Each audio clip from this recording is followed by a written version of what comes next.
How many folks have made all the plans, did the financial plan, talked to their mentor, made sure they could operationalize it, went through all the lists, and took a big risk, a big change? Whether it is, yes, right, starting a new career, starting a new industry, leaving the workforce and staying home, starting, I don't know, a side hustle, making that side hustle their main thing. How many folks?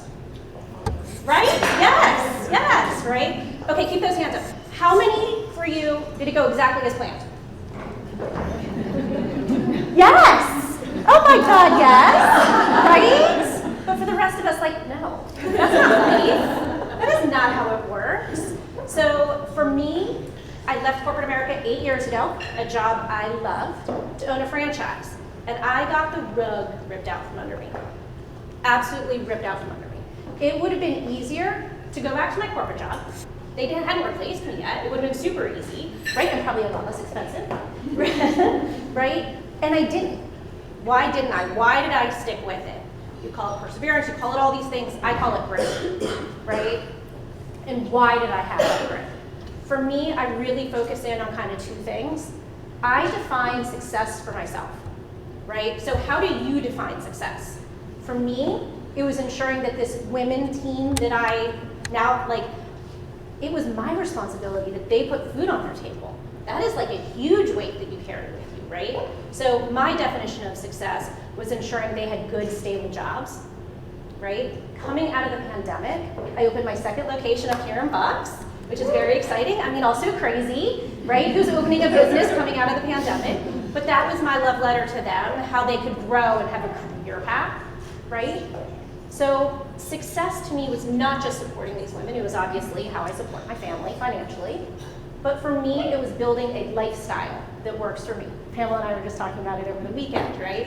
So my husband is wheelchair bound. He has muscular dystrophy, and I'm his sole caretaker.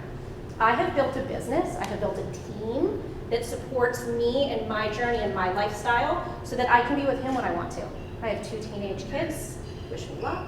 But you know, it enables me to be with them when they need me, right? So I left corporate America because I wanted this life where I could be with my family and I could be successful there. And then I could be in business and I could be successful there. And I could be with my friends and be successful there, right? So I defined success for me. For some, it's financial. For some, it's a job title. It could be anything you want it to be, but it's how you define it. What makes you happy? What makes you thrive? What makes you get up in the morning, right? And so then I think that, as we talked about, everything, I mean, other than you, which like is amazing, I want to chat with you after, right? Only professional. Okay, fair enough, fair enough. Well, I'm gonna give you that, right? Yes, right? But like, it's hard. Change is hard, right? Anytime you go after something new and big and different, right? Anytime you know, kind of like combat that challenge, it's going to be hard, right? It takes time, it takes energy, it takes emotional energy, it takes support, right? So know your village. For me, it is the team that I have built, right? I talk about that all the time, but it's not just that they support me, they support the business, they support each other, they support my family, right? And I turn around and I support them. So in order to be on the team, you have to have that mentality that is going to be out there supporting each other, supporting other women, supporting the families that we, you know, photograph year after year, right? It's my kids and my husband who, like, I get to tell my kids I'm speaking at an event like this, and they're like really proud of me. They like tell their friends, right? I'm like, oh yeah, like that's a nice mom moment, right? And it's about my parents. I mean, I meet with my dad we have brunch every quarter, and I review all of the business plans, right? It's like a really great connection that I have, right? But it's also about all of the women in my village, the ones who are picking my kids up from field hockey today because I'm up here doing this, right? And they're the ones that are like cheering me on, like, yes, right? Like, good job.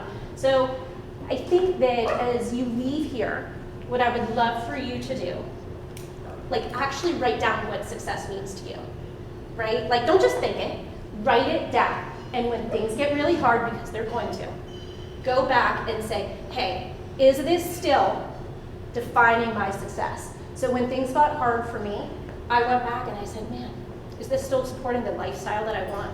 Is this still supporting my team when I want? when I looked ahead and said, hey, am I gonna grow and open a second studio, right? The answer was, does it still fulfill my dream to build the lifestyle that supports my family, and does it still support my team, right?